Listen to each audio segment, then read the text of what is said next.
దయచేసి ముందుకు వస్తే తదుపరి వారి స్పందన ఉంటుంది. అమ్మ రండమ్మ, మీ పేరుతో చెప్పండి. పర్వాలేదు. సభాయ నమః. నా పేరు హరిప్రియ. నేను హైదరాబాద్ నుంచి వచ్చిన. వేదికను అలంకరించిన పెద్దలందరికీ నా పాదాభివందనాలు. మీ అందరికి కూడా. అంటే నేను ఏం చెప్తున్నా నాకు తెలియదు, కానీ చెప్పాలనిపించింది. అని అనగానే ఒక నిమిషం ఏం తడబాటు లేకుండా లేవాలనిపించింది. ఇన్ని రోజులు మనకు దేవి భాగవతం అందించిన భాస్కర్ శర్మ గారు, ఇంతకుముందు బంగారే శర్మ గారు అన్నట్టు మాఘమాసం, ఇది మాఘమాసంలో భాస్కర్ శర్మ గారి కిరణాలు మనకు దేవి భాగవత రూపంలో మన మీద ప్రసరించినాయని అనుకుంటున్నాను. ఎందుకంటే ఈ మధ్య అందరికీ విటమిన్ డి లోపం, అందరికీ కూడా సూర్యరశ్మి కావాలనుకుంటారు. మనకి ఇప్పుడు దేవి భాగవతం ద్వారా కొంచెం ఆరోగ్యాలు మంచిగా అయిపోయి మనం కూడా కొంచెం ఆధ్యాత్మిక మార్గంలోకి రావాలి అని చెప్పేసి భగవంతుని ఆశీస్సులు ఉండాలి అని అనుకుంటున్నా. భాస్కర్ శర్మ గారు రోజు చెప్తుంటే కూడా ఏదో తెలియని ఆనందం. ఇప్పుడు అయిపోతే ఈరోజు అయిపోగా నాకు అనుకోకుండా కళ్ళ నుంచి నీళ్ళు వచ్చినాయి, ఏడ్చేసినా కూడా అయ్యో అప్పుడే అయిపోయింది అన్నట్టు. అదేదో నవమాసాలు 9 నెలలు ఇంకా చెప్తే బాగుండు అన్నట్టు, మీరు అన్నట్టు ఇంకా ఇట్లనే ఉండాలి ఇక్కడే అన్నట్టుగా అనిపించింది. ఇంటి మీద కూడా ఎటువంటి వ్యాపకం లేదు, ఫోన్లు లేవు, ఏమీ లేవు. ఎంత సంతోషం అనిపించింది. ఇదంతా నిర్వహించినటువంటి కామేశ్వర శర్మ గారు ముఖ్యంగా వారికి చెప్పుకోవాలి. వారు ఎట్లా అంటే మన కన్న బిడ్డల్లాగానే.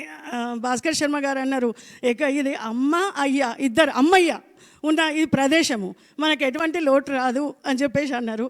అది కామేశ్వర శర్మ గారు నిజంగా తీర్చిండ్రు. మాకైతే అంటే బిడ్డల్లాగానే చూసుకున్నారు. ప్రతిరోజు కనబడితే అడుగుతారు, అమ్మ ఏమన్నా మీకు ఇదైపోతుందా, ఇబ్బంది కలుగుతుందా అని చెప్పేసి అన్నారు.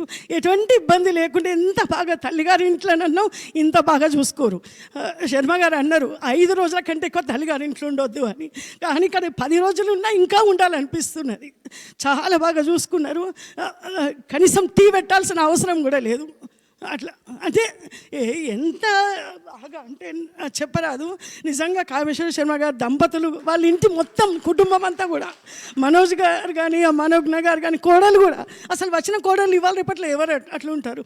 అట్లా అంటే ఆ అమ్మాయి కూడా ఎంత బాగా ప్రతి ఒక్కరికి పేరు పేరున అడుగుడు, అన్నీ అడుగుడు, ఇంకేమన్నా కావాలా, ఏమన్నా ఇబ్బంది అవుతుందా, అబ్బా నిజంగా చెప్పలేము వీళ్ళది ఇది. మళ్ళీ రోజు ఒకరిని తీసుకొచ్చిండ్రు. ఎంత బాగా అంటే ప్రతి ఒక్కరు ఈ పూట ఎవరు వస్తారా ఉత్సాహంగా, అంటే వేద పండితుల్ని వాళ్ళు పిలుచుకొచ్చింది. అంటే మేము చూసి తరిస్తాము అన్నట్టుగా అనిపించింది నాకు. ఈరోజు మార్నింగ్ అనుకున్నా ఎవరు రాలేదు ఈరోజు, ఇంకెవరు వస్తారు అనే లోపల బంగారే శర్మ గారు వచ్చారు. అంటే ఒక్కరోజు ఒక పూట కూడా ఎవరు రాకుండా లేరు. అందరు వేద పండితులు, వాళ్ళందరినీ చూస్తుంటే ఒక నిజంగా ఉత్సవం లాగానే అనిపించింది. కనుల పండుగగా మరి అందరికీ సన్మానాలు, అందరికీ సత్కారాలు. అట్లా కాకుండా మా అందరికి కూడా పుట్టింటి బిడ్డలకు కదా వచ్చినట్టు అందరికీ బట్టలు పెట్టిండ్రు. మా అందరికీ నిజంగా తల్లిగారింటికి వచ్చిన ఫీలింగ్ కలిగింది.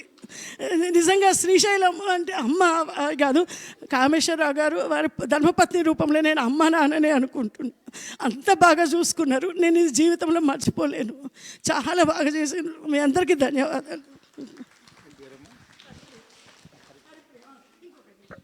మా వారు రావాలని చాలా ఉండే ఆయనకు, కానీ రాలేకపోయినరు. అంటే మా పాపకి ఎగ్జామ్స్ అని చెప్పి ఆయన మీ టీవీ ద్వారా లైవ్ చూస్తున్నారు. నేను ఆ కరెంటు పోగానే వెంటనే ఫోన్ చేసిండ్రు. నేను ఫోన్ అయితే కదా ఏమైంది, ఆగిపోయింది అక్కడ ఏమైంది అని.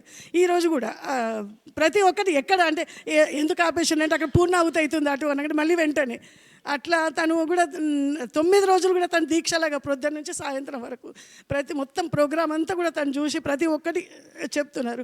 బాగా అనిపించింది నాకైతే. ఇంకా చెప్పడానికి ఇంకా ఉంది కానీ నాకు చెప్పాలని అనిపిస్తలేదు. ఇంకా భావోద్వేగంతో ఆనంద బాష్పాలు కారుస్తూ తమ స్పందన తెలియజేసిన హరిప్రియ గారికి ధన్యవాదాలు. ఇంకెవరైనా దయచేసి